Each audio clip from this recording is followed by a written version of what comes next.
Kale was not like the others. In the shining city of Valora Prime, where golden towers stretched above the clouds and silver bridges crossed from one palace to another, beauty was as important as strength. The people of this empire believed that outer perfection reflected inner power. Guards of the royal palace were chosen not only for their skill with weapons, but also for their flawless faces and graceful bodies. Among them, Kyle stood out in the worst way possible. He was human, one of the very few allowed to live inside the empire's center. Most humans were seen as plain and unimpressive by alien standards, but Kale was considered even worse. His face carried old scars from battles long forgotten. His jaw was too square, his nose slightly bent, and his skin had rough patches from working under harsh suns on distant colonies. Where others glowed with polished armor and shining hair, Kale's presence felt rugged, almost misplaced. The other guards whispered when he passed, "Look at him. Does the Empress not have standards anymore? He should be guarding a barn, not the royal family." I heard he asked for the twin princess assignment. What a fool. Every sneer and laugh carried into Kale's ears, but he did not answer. He had grown used to it. Humans, in this empire, were considered too average to be noticed, too fragile to be trusted, and too ordinary to matter. Yet Kale had learned something over the years. Silence often carried more weight than arguments. When the time came to assign new protectors to the sacred twin princesses, the most envied duty in the palace, the room filled with proud warriors and dazzling guards. Everyone wanted the position. The princesses were not just royalty, they were living symbols of prophecy, daughters of the Empress herself, and the heart of the empire's future. To guard them was to gain honor, admiration, and perhaps even a place in history. But when Kale stepped forward to take the duty, the room exploded in laughter. "You? Guard the princesses?" One noble-born guard laughed until tears came to his eyes. "Better hide their faces or your ugliness might curse them." Another sneered. Even the counselors shook their heads, but Kale did not flinch. He bowed low, his rough armor creaking as he bent, and simply said, "I will serve." The Empress herself was not present, but the council allowed it. Perhaps they thought it amusing, perhaps they believed Kale would fail quickly and leave the post. Either way, they signed his name to the assignment.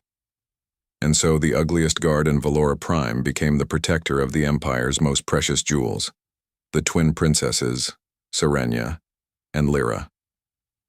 Kale's first steps into the crystal pavilion where the twins lived felt heavier than any battlefield he had ever walked. The halls were carved from living stone that glowed softly with blue light, and every corner carried whispers of songs sung by invisible choirs. The princesses were said to be unlike anyone else in the galaxy, half mystical, half flesh, and tied to a prophecy that spoke of unity in times of great division. Kyle expected mockery even here, but when the princesses appeared, something unexpected happened. Serenia, the elder by only a few minutes, had eyes like molten silver and carried herself with a calm, almost distant grace. Lyra, more spirited, had a brightness in her gaze that seemed to challenge everyone she looked at. Both sisters paused when they first saw Kale. Others had bowed low, showing off their elegance, but Kale only placed his fist to his chest in the human style of respect. His scarred face held no smile, only quiet determination. Lyra tilted her head. "A human?" she whispered to her sister. Serenia studied him carefully. Not just any human. One who has seen struggle. Their words were soft, but Kale heard them. He did not speak unless spoken to, for he knew his place. Still, something passed between the sisters. A shared curiosity. Days turned into weeks, and Kale's presence remained steady. While other guards tried to impress the princesses with polished speeches and perfect posture, Kale did what he was, assigned. He watched, listened, and protected.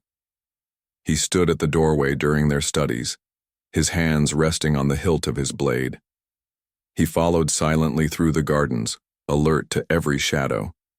He carried supplies without complaint, even when others scoffed at the idea of a royal guard lowering himself to such menial tasks. Yet, little by little, the princesses began to notice what others overlooked. When Serenia struggled to move a heavy box of ancient scrolls, Kale lifted it with one hand, setting it down gently without a word. When Lyra tried to sneak out to watch the city lights, Kyle did not scold her like the other guards. Instead, he followed quietly, keeping her safe from the hidden dangers of the night.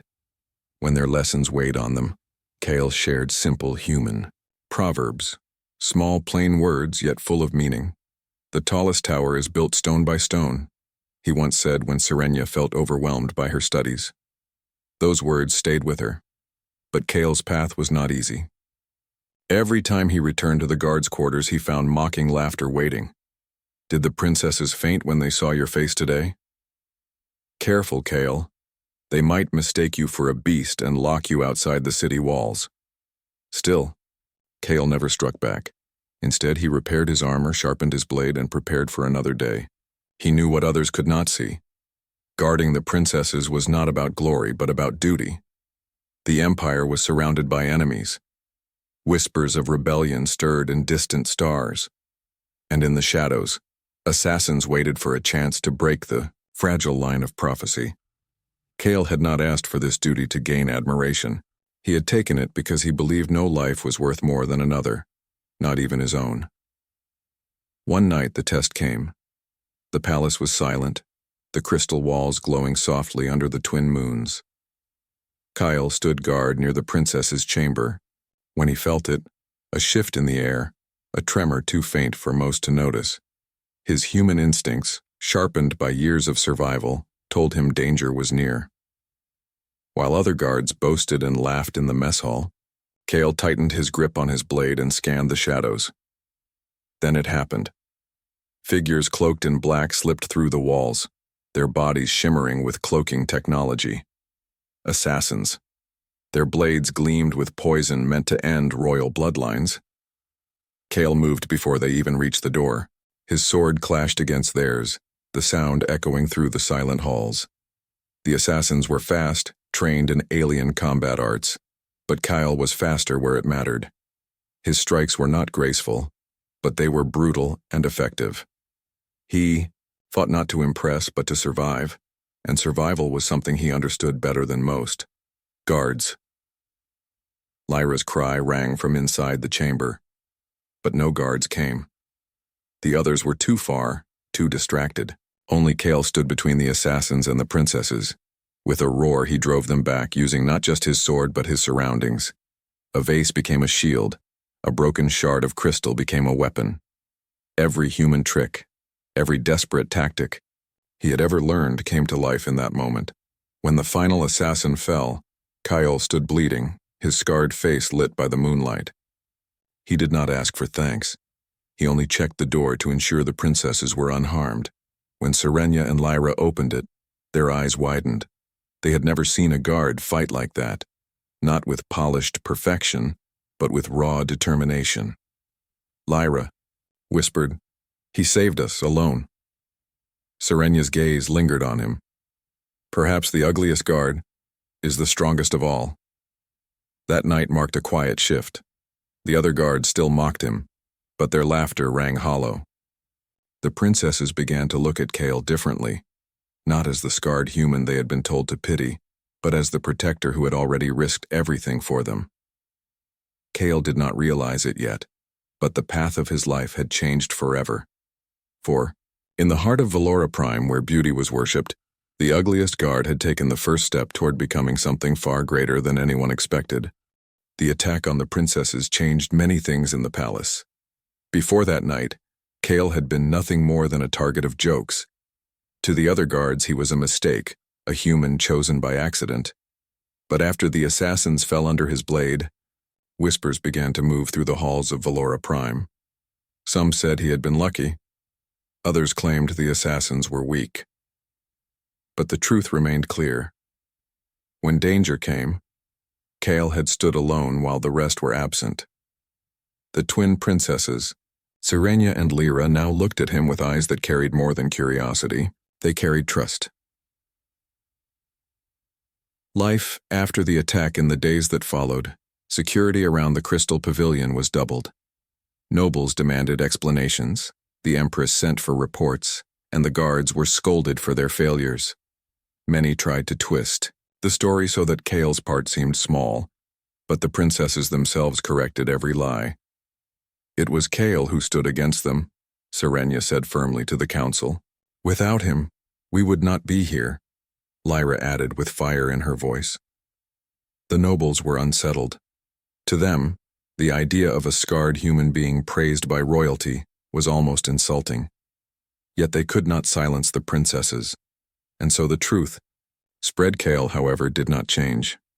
He walked the same way, bowed the same way, and carried himself with the same silence. When others mocked him, he ignored them. When they whispered behind his back, he sharpened his blade. He did not seek fame. His only thought was that the princesses were safe, and that was enough. The twins' curiosity. But for Serenia and Lyra, safety was not enough. They had grown up surrounded by polished warriors and flattering nobles, people who spoke in perfect tones but whose words carried no warmth. Kale was different. His silence was not cold, it was steady like stone. His scars told stories of battles he never spoke of, and his eyes carried weight that few could understand. One evening, as the sun set beyond the silver towers, Lyra approached him in the garden. "You never speak unless asked," she said, tilting her head at him. "Why?" Kale stood with his back straight, his sword at his side. "Because words are wind, Your Highness. They pass quickly. Actions remain." Lyra smiled at that answer. "And what do your actions say?" "That you are safe," Kale replied without hesitation. Serenia, who had been listening quietly, studied him with her calm silver eyes. "You are not like the others," she said softly. Kale bowed his head.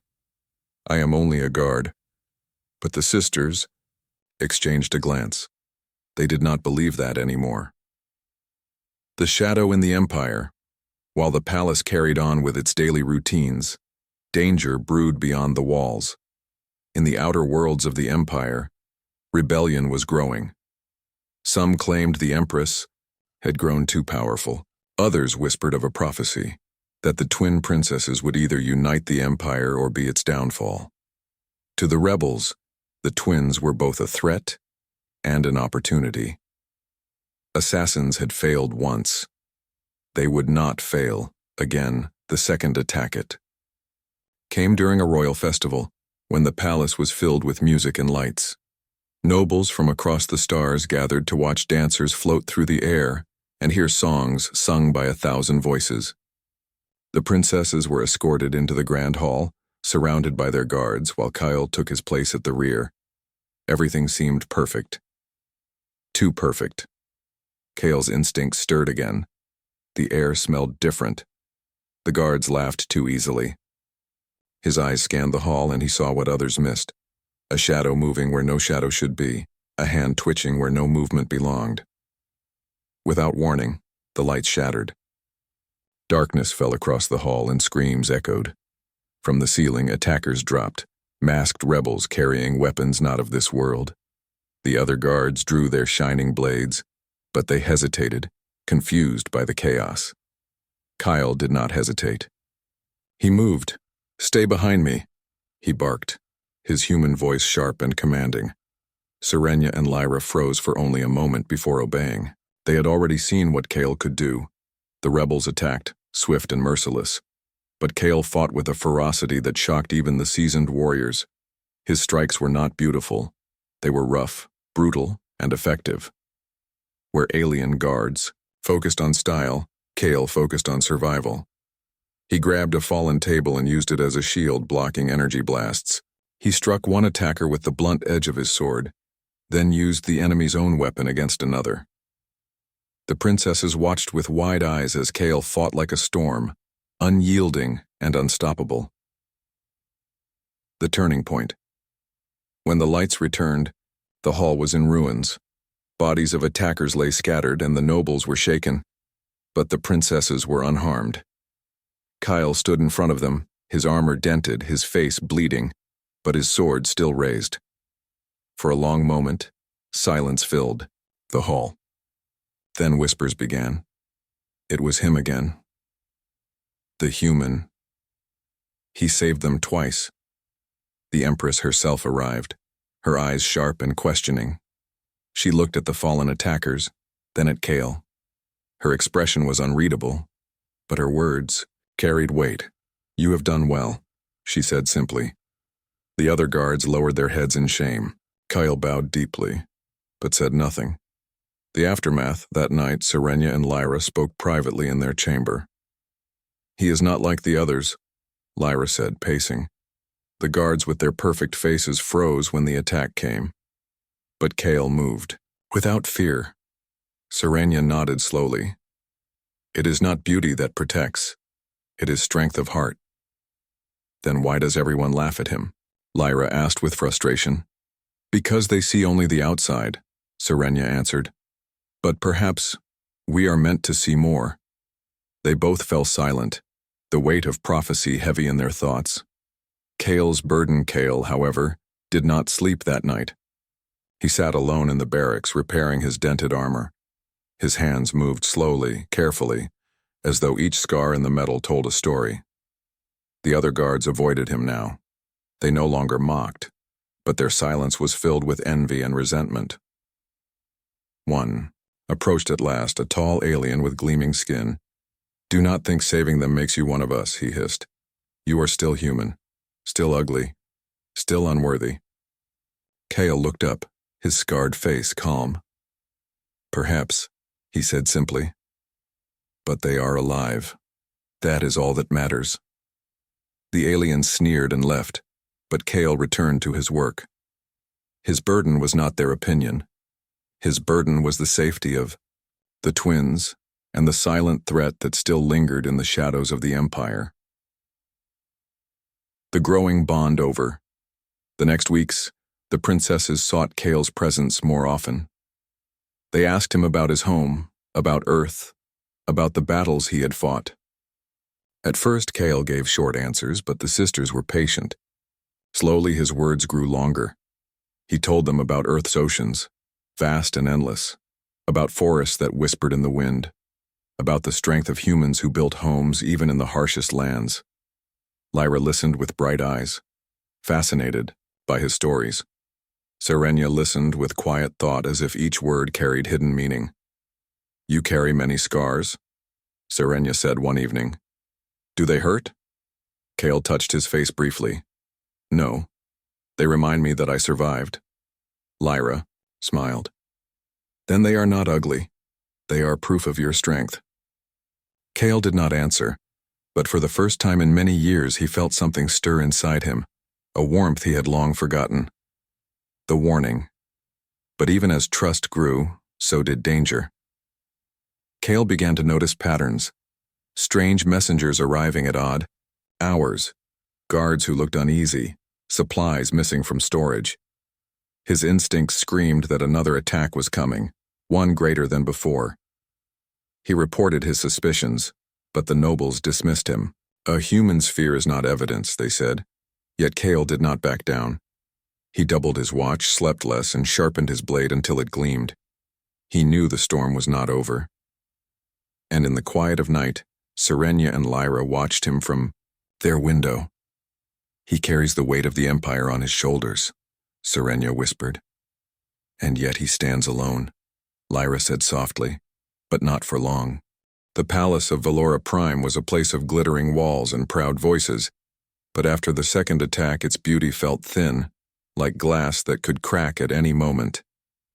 Nobles still laughed in the golden halls, but their laughter no longer carried the same strength. Shadows were moving in the Empire and everyone could feel it. Kale noticed it most of all. He had grown up in places where silence meant danger, where a sudden stillness in the air told you enemies were near. Now in the palace he felt that same silence again. Something was coming, but while he prepared for battle, something else was happening in his life, something he had never expected. Whispers in the court. The story of Kale's bravery spread like fire. He was no longer called just the ugly guard. Now he was the human who saved the princesses twice. Yet praise did not bring him peace. It only brought more whispers. He is trying to charm the twins. The princesses speak to him too often. It is dangerous letting a scarred human so close to them. The nobles said these things in their elegant voices, never to Kale's face but always near enough for him to hear. He bore their words like he bore his scars, with silence.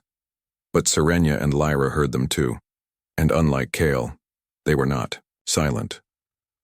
During one council meeting, when a noble suggested replacing Kale with a worthier guard, Lyra's voice cut through the room like a blade.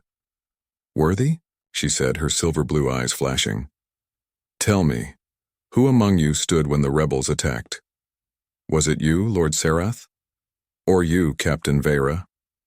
No, it was Kale. He is more worthy than all of you." The room fell silent, and Serenia added in her calm, steady tone, "Do not mistake scars for weakness. His heart is stronger than your polished words." The nobles bowed, silenced for the moment, but their resentment grew. A different kind of guard life with Kale as their protector began to feel different for the sisters. Unlike other guards, Kyle did not try to impress them with flowery speeches or perfect posture. He did not boast of his strength or ask for their praise. He simply did his duty, quietly and without complaint. But in small moments they saw the depth of him. When Serenia struggled to lift a heavy book of prophecy, Kale carried it for her without a word, setting it down gently at her table. When Lyra wanted to sneak outside the palace gardens to see the city lights again, Kale did not scold her. Instead, he followed at a safe distance, making sure no harm came to her. When both sisters felt weary from endless lessons in politics and tradition, Kale shared simple human sayings. One evening, as they sat in the pavilion, Serenia asked him, "What do your people believe about duty?" Kale thought for a long moment, then said, "On earth we say, the tallest tower is built stone by stone. Duty is not about one grand act. It is about the small things done every day, even when no one sees." Serenia closed her eyes, letting the words sink into her heart. Lyra leaned forward eagerly. "What about love? What do humans say of that?" Kale's face grew still, and his scarred features seemed heavier. "Love," he said slowly, "is not about beauty. It is about standing beside someone when the world is against you." The sisters exchanged a look. The nobles spoke of love as trade, as alliances, as arrangements between powerful families. But Kale spoke of it as if it was something alive, something real. The garden walk one night, the princesses invited Kale to walk with them in the moonlit gardens. Normally, guards were not to walk side by side with royalty, but Serenia insisted. They walked beneath glowing flowers that shimmered like stars. Lyra asked, "Do you ever miss your home?" Kale paused before answering. "Every day." "Tell us about it," Serenia said gently. Kale's voice softened as he spoke. He told them of Earth's oceans vast and endless, where the horizon never ended. He told them of forests filled with music of birds, of mountains that reached the sky, of rains that smelled like new life. The sisters listened in silence. For the first time in their lives, they were not hearing stories from books or scholars, but from someone who had lived them. "Your world sounds free," Serenia whispered. "It was," Kyle said. His eyes darkened. "Until the wars. Until the Empire came." The sisters fell quiet. They knew their empire had conquered many worlds, but hearing it from Kale, it felt different. It felt personal. Lyra reached out suddenly, touching one of Kale's scarred hands. "You carry the pain of it," she said softly. Kale did not pull away, but his voice was steady. "Pain teaches us. Without it, we would never know the value of peace." For a moment, the three of them stood together under the moonlight, bound, not by duty but by understanding. The nobles' jealousy. But such closeness could not remain hidden for long. Nobles noticed how often the twins spoke to Kale, how their eyes lit when he shared his simple human wisdom. Whispers turned into accusations. Some claimed he was using tricks to charm them. Others spread lies that he sought to rise above his station. The Empress herself summoned Kale. She sat on her throne, her presence filling the vast chamber, her gaze sharp as a blade. They say my daughters look at you with too much interest, she said coldly. Tell me, human, have you forgotten your place? Kale bowed low, his forehead nearly touching the ground. I have not, your majesty. My place is their guard, nothing more. The empress studied him for a long time. Then, with a voice like iron, she said, see that it remains so. Kyle left the chamber with his head low. He told himself it was enough just to serve, enough just to keep them safe. But deep inside, he could not deny the truth. The twins had begun to matter to him more than duty. The desert escape. The chance to prove himself again came sooner than expected. During a diplomatic journey to the outer provinces, the royal caravan was ambushed. Rebels struck with precision, attacking the flying transports and forcing them down in the middle of the Valoran desert, a wasteland of endless red sand and burning suns. The guards fought bravely at first, but when supplies ran low and the heat grew unbearable, many faltered. Their perfect skin blistered under the suns, their polished armor became heavy, and their elegant fighting forms slowed. But Kale endured. He built shade from broken metal. He found hidden water beneath cracked stones. He carried both princesses. When the sandstorms rose, his legs sinking into the dunes but never stopping, Serenia and Lyra clung to him, their once perfect guards now collapsed behind them. For the first time they saw what true strength meant. It is not beauty that saves, Serenia whispered, as she watched Kale fight against the burning winds. It is the heart, Lyra said, her voice fierce. His heart. At last, after days of struggle, Kale led them to safety, guiding them to an outpost hidden in the desert. The surviving guards bowed their heads in shame, but the sisters only looked at Kale with admiration that could not be hidden anymore. A dangerous realization. That night, as the princesses rested, Kale sat alone by the fire. His body was torn with exhaustion, but his mind was restless. He had sworn to protect them, nothing more, yet when he thought of their smiles, their voices, their trust in him, he felt a warmth that frightened him more than any battle. He was a human, scarred and plain, unworthy in the eyes of the Empire. They were princesses, heirs to a throne, symbols of prophecy. Between them stood walls higher than mountains. And yet, Serenia, awake and watching him from the firelight, saw the weight in his eyes. She whispered softly so only he could hear, Do not fear your scars, Kale. They make you who you are. Lyra stirred in her sleep, murmuring his name as if it brought her comfort. Kyle closed his eyes. His scars had always been reminders of pain, but now, for the first time, they felt like something else. They felt like proof, not of ugliness but of survival. The human heart. The journey back to Valora Prime was long, but it changed everything. The nobles still mocked him, the Empress still warned him, but none of it mattered anymore. For Serenia and Lyra had seen the truth. They had seen his courage in the palace halls. They had seen his endurance in the desert. They had seen his humanity, raw, imperfect, but stronger than any mask of beauty. And in their hearts, a dangerous thought began to grow. Perhaps the prophecy did not speak of polished warriors or noble-born lords. Perhaps it spoke of someone else, someone humble, someone scarred, someone human, someone like Kale. The desert journey changed everything. When the royal caravan finally returned to Valora Prime, the nobles lined the streets with forced smiles. To them, the sight of the scarred human leading the princesses to safety was a bitter wound. They wanted to forget the story, to bury it under new tales of noble heroes, but Serenia and Lyra would not allow it. Everywhere they went, they spoke of Kale. They told how he carried them through storms, how he fought when others fell, how he endured when even the strongest gave up. The sisters spoke with such passion that people began to whisper in secret places. Perhaps this human is not ordinary. Perhaps the prophecy speaks of him. The empire, built on beauty and pride, now trembled at the idea that a scarred man of flesh and blood could be more important than all their polished nobility. The Empress's decision, the Empress watched silently as her daughters praised Kale. She saw the way their eyes lingered on him, the way their voices softened when they spoke his name. And though she hid her feelings behind an unreadable mask, inside she felt unease. A mother understood what others could not. Serenia and Lyra were not simply grateful. They were drawn to him. This could not be allowed. One morning, the Empress announced her decision. The Empire needed peace, she said, and peace would come through marriage. The twin princesses would be given as brides to two powerful noble houses, binding old rivals into allies. It was the way of tradition, the way of politics, the way of power.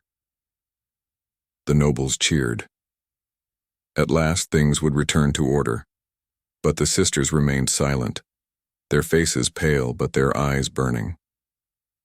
The secret confession. That night, in the privacy of their chamber, Serenia and Lyra spoke to Kale. He stood near the door as always, his sword across his back, his eyes steady. "They want to use us," Lyra said bitterly, "as coins to buy peace." Serenia nodded. "But we cannot let this happen. We cannot bind ourselves to men who see us only as tools." Kale's face was unreadable.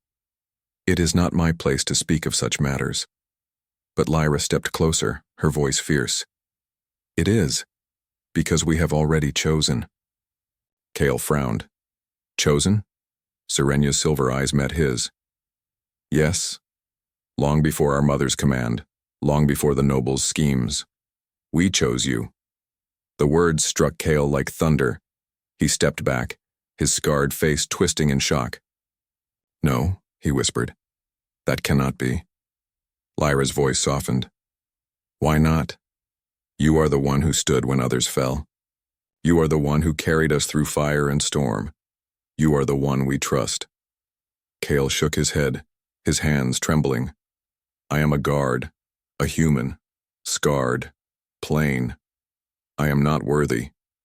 Serenia's voice was calm, but every word carried weight.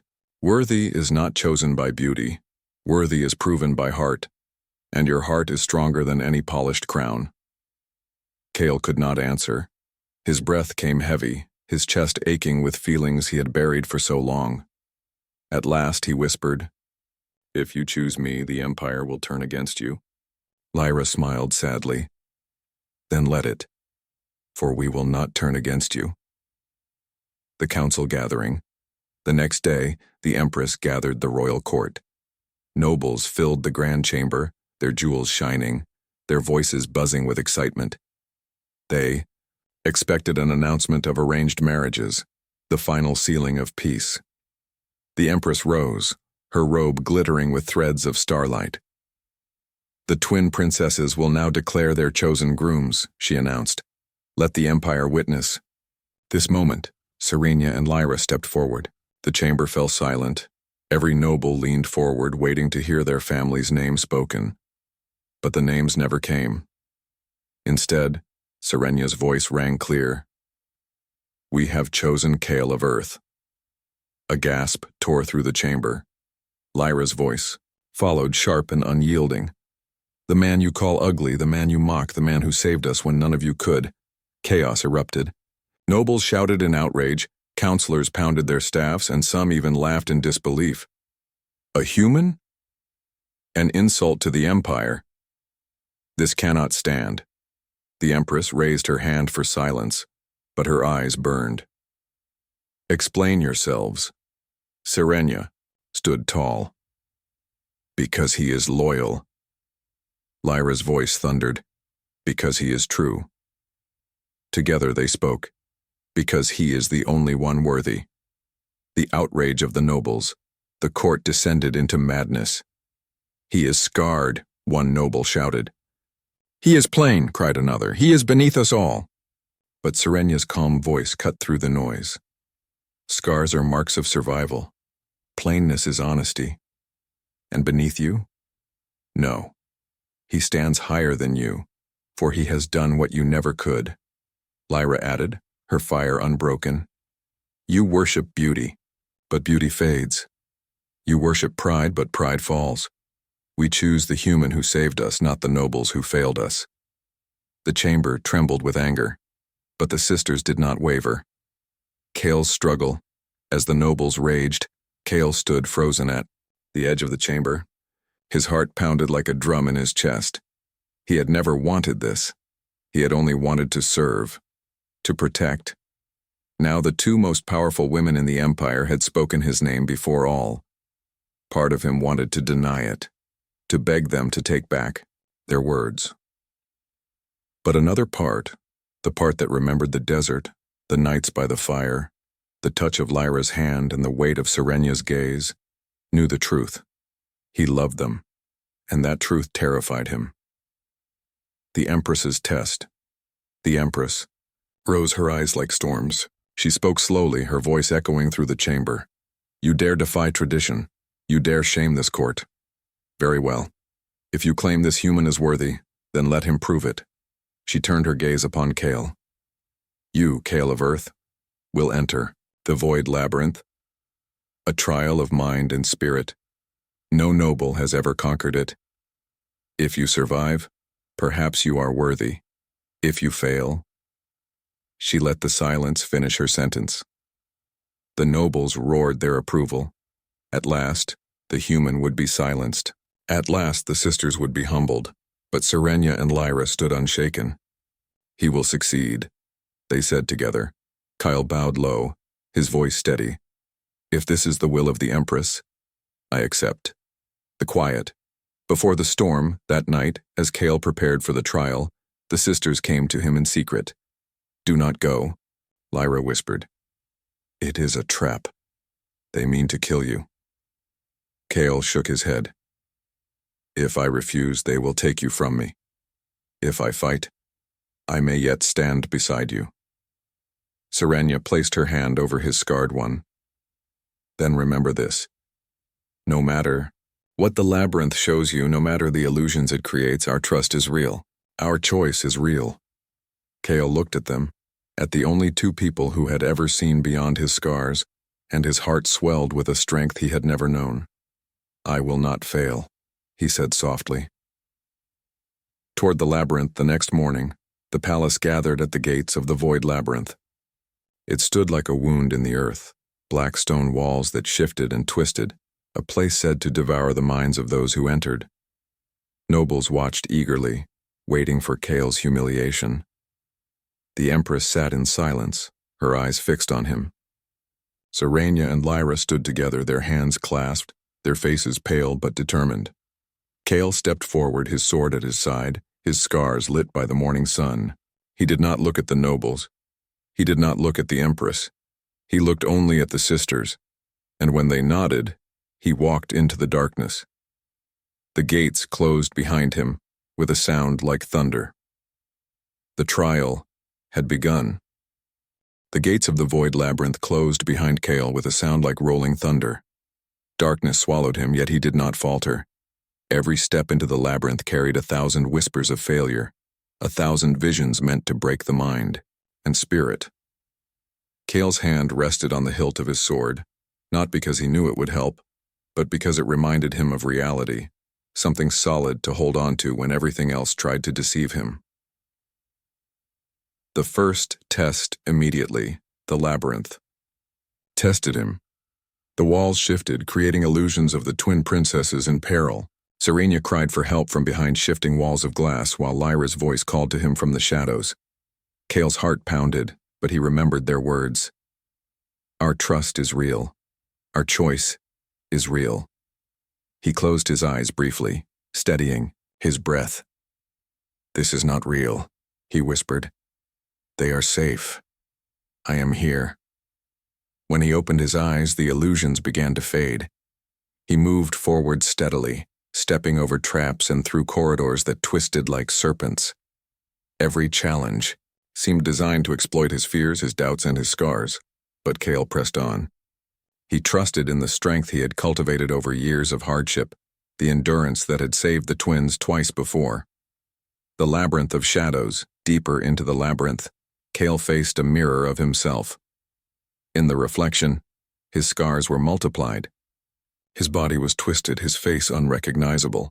Shadows mocked him, whispering, "You are ugly, you are weak, you are unworthy." Kale's grip tightened on his sword, but he did not lash out. Instead, he stared back at the reflection. "I am not my scars," he said firmly. "I am every choice I have made. I am every life I have saved. I am not defined by your words."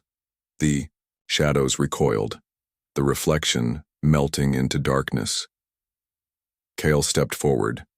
It was not strength alone that allowed him to survive. It was belief. Belief in his purpose, in his heart, and in the bond he shared with Serenia and Lyra. The maze. Of despair hours passed, or perhaps days. Time had no meaning in the labyrinth. Cale encountered visions of failure. A burning palace, the princesses captured, the nobles laughing at his inability to protect them.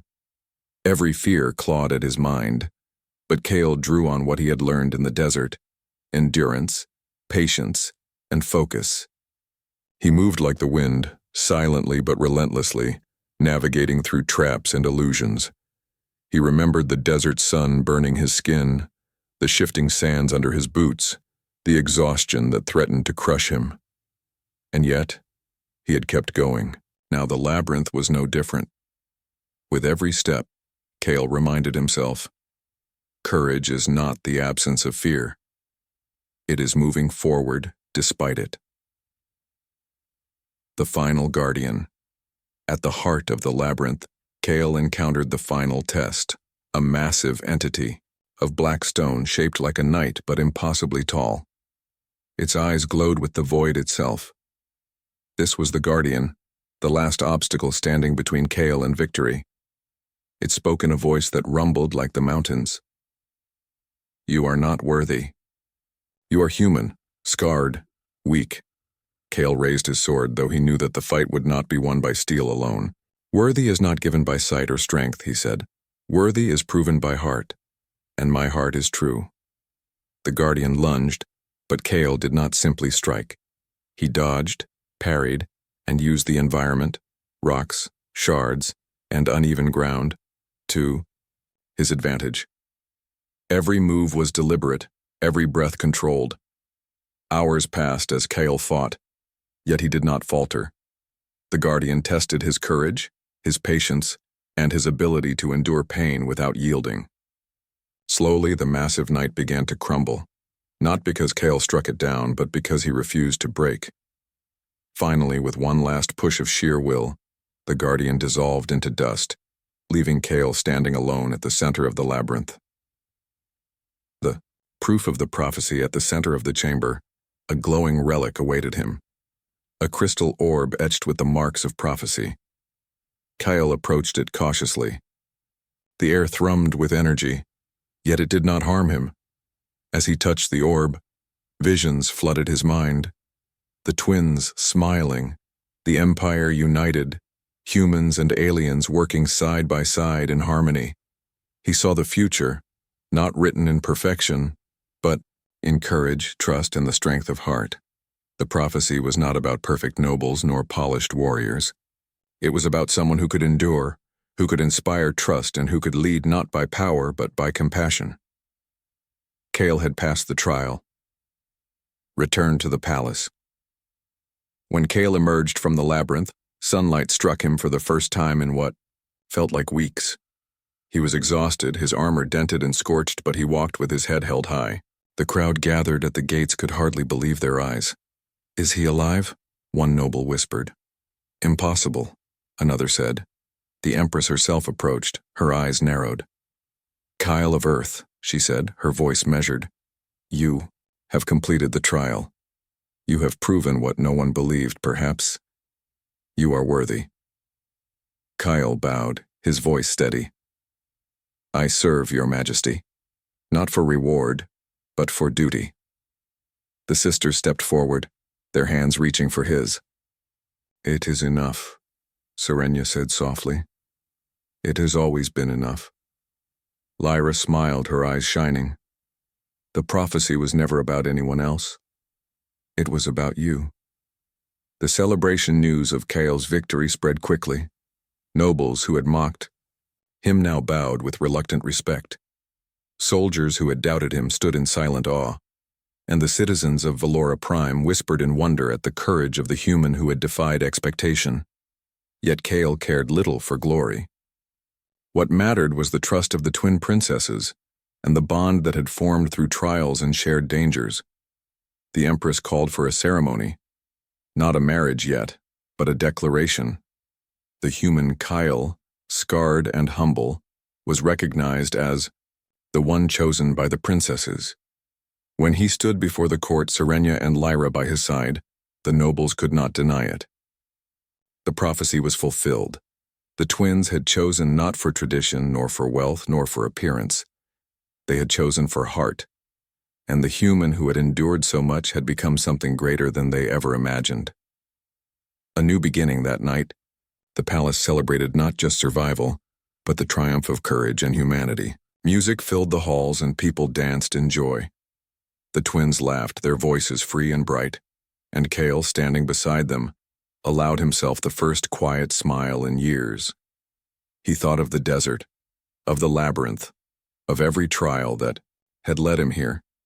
Scarred, humble, plain, he had become exactly what was needed: a protector, a guide, and a heart strong enough to unite not just the princesses, but the empire itself. Serenia leaned on his shoulder. Lyra held his hand. Together they looked out over the city, the sun rising over golden towers, a symbol of hope for the galaxy. For the first time, Kale realized something he had never believed possible. He was not just a guard. He was chosen, and not for his appearance, nor his strength, nor his birth. He was chosen for his heart, the future of the empire. The nobles murmured, some still in disbelief, but the people saw truth. Beauty was fleeting, pride was fragile, but courage and loyalty endured. Kale became a symbol, not of perfection, but of humanity at its finest: brave, steadfast, and loyal. The twin princesses and their chosen groom prepared to lead the empire, not through fear, but through trust and respect. They would show that unity was built not on appearances, but on heart. And the ugliest guard, who had been mocked and underestimated, became the man who changed the course of history, standing proudly with the two women who had seen his true worth. From the beginning, the prophecy had come to life, not through wealth or beauty, but through the power of a human heart, and Valora Prime would never forget it.